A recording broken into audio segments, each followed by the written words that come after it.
r/ask Reddit. What would you say is the one thing you can't forgive a person for?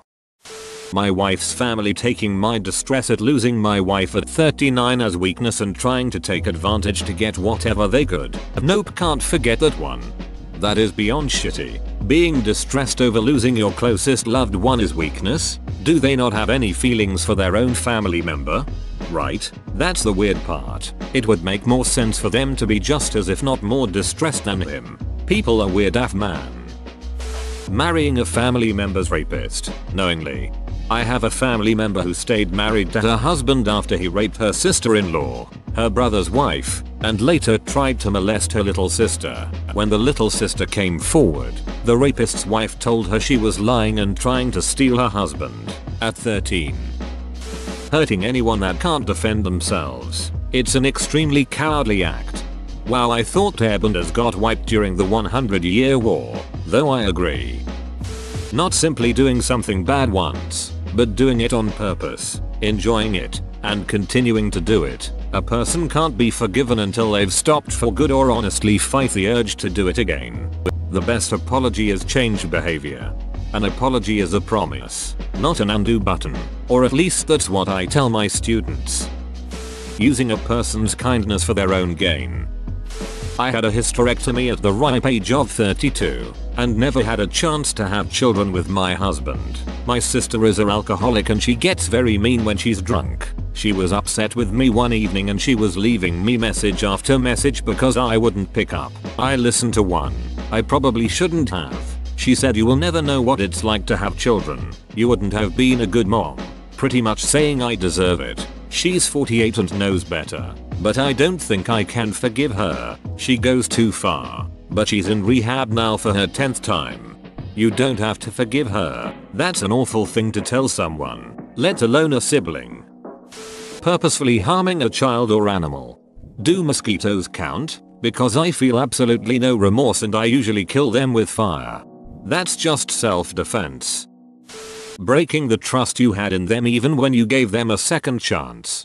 I've given people far too many second chances, to the point that I'm even skeptical about even giving second chances anymore, since I know I'll just be hurt in the long run. I've stopped giving people second chances, been hurt too many times by trusting those I loved with second, third, fourth chances. Now, everyone gets one. If trust is broken once, we're done. On some level I truly believe that it's better to not love trust at all than to love trust and get hurt. If they lie extensively and try to cover it up, break your heart, and then lie to you again, but you have no way to prove it, you end things but always wonder if you've made a mistake. My mom does this. I don't think I can break up with my mom though. I just stop believing in her. Other than the obvious, committing a violent or sexual offense, close friends or family suddenly ghosting me. It's cruel to leave someone twisting in the wind. Sack up and tell me that you don't want to be a part of my life, for whatever reason, and then move on. This is sad because my dad has issues with his siblings and his side of the family. I love my paternal cousins, but since I am still living with my parents, I am not allowed to have any contact with them. I haven't seen them in about 7 years when I was 12. I miss them so bad. Once I move out, I'm going to go visit them. First thing, they've tried to reach out and it breaks my heart every time. But I have to delete their messages. Parents are extremely snoopy. The only thing that makes me feel a bit better is that they know about the tension between our parents and they know that I'm not allowed to talk to them. It really sucks, though. My mother dated this piece of shit guy. He acted nice at first, but then turned into a complete shat. This was on again off again relationship. He would hit me and abuse me when my mom was around, and even when she let him hit me. I was scared for my life one time when her and him were fighting. I had to grab a belt and whack him across his back in order to get him off of her. He chased me up the stairs and threatened to snap my neck. This was back when I was 9. The worst part is, despite all the duck-up things he did to my sister and me, my mom still had a child with the man. He doesn't pay child support and he barely has place of his own. He still live in apartment house in his 50s. He wanted to go to the NBA, but was too stupid and stubborn to finish college. He blames his behavior or his upbringing as his dad treated him the same. I'm not his son. He was never married to my mom. I have no reason to contact him even if he's the dad of my little sister. Visitation with him and my sister are limited because I was living on the house. I don't feel sad nor guilty for having that power over their relationship. It's at my sister's fault that she's in this world. But I hope she know that her dad is piece of shit. I hope one he does so I can spit on his grave.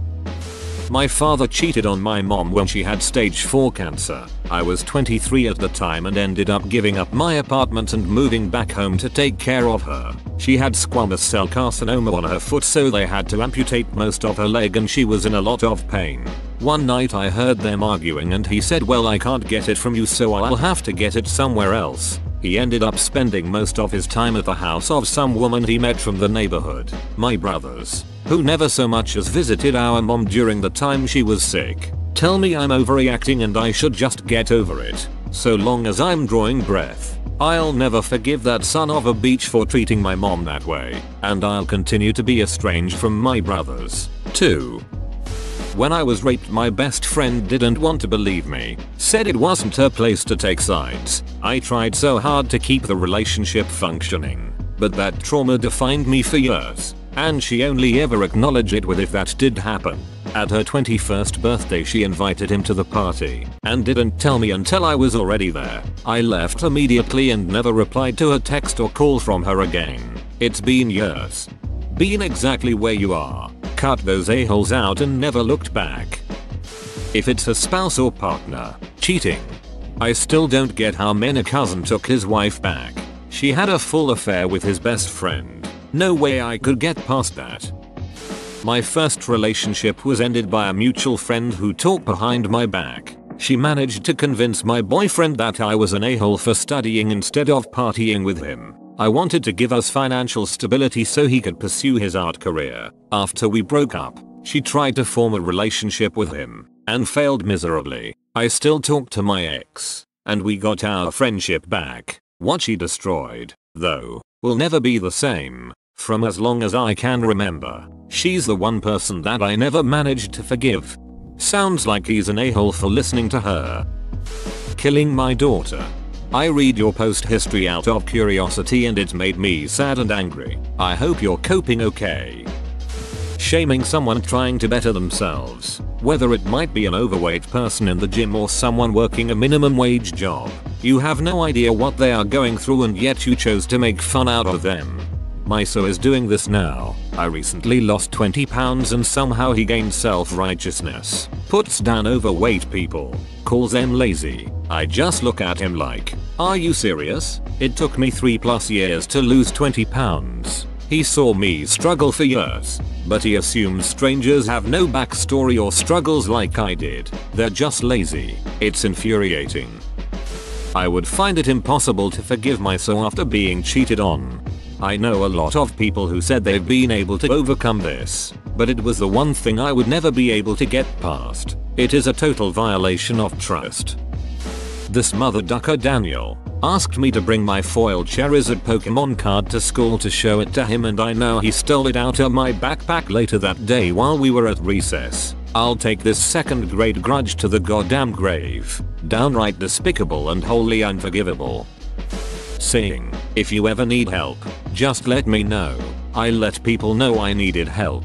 They never had the time. This comes from raising a special needs kid and desperately needing time to get errands done, or maybe having someone else step in for one bath time so I could rest my back. When my son died I wouldn't let any of them offer me anything. No, I don't want your damn casseroles, and no, I don't want you coming back to my house. Stay the hell away because it's what you did best while he was still alive and living at home.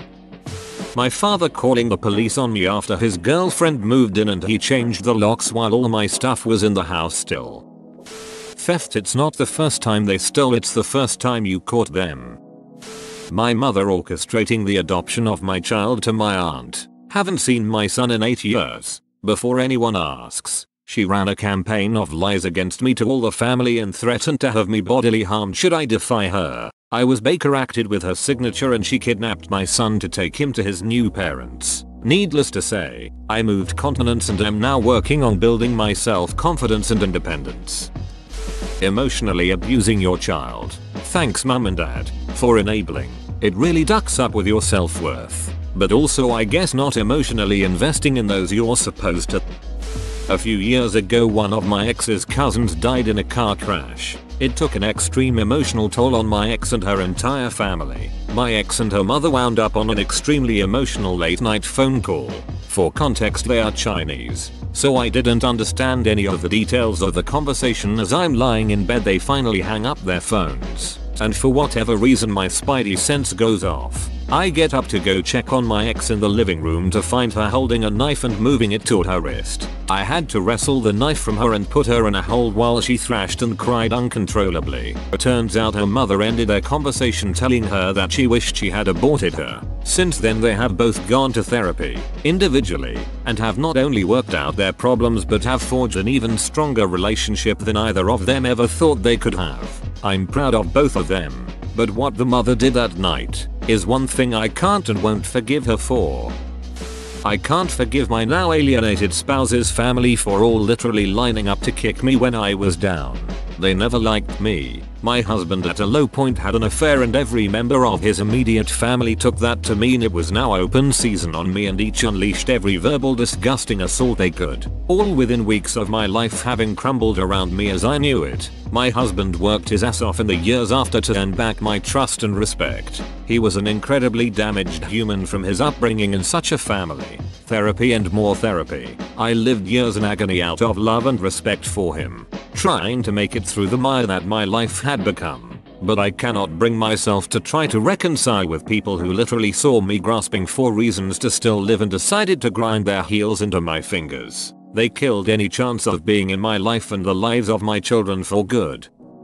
My ex at the moment, since finding out I had cancer, has been harassing me and taking me to court near enough every month, and also has been telling people that I've only a few weeks left to live etc. I'm not terminal, and for that, I can never forgive him. Who does that to someone trying to recover and stay stressless?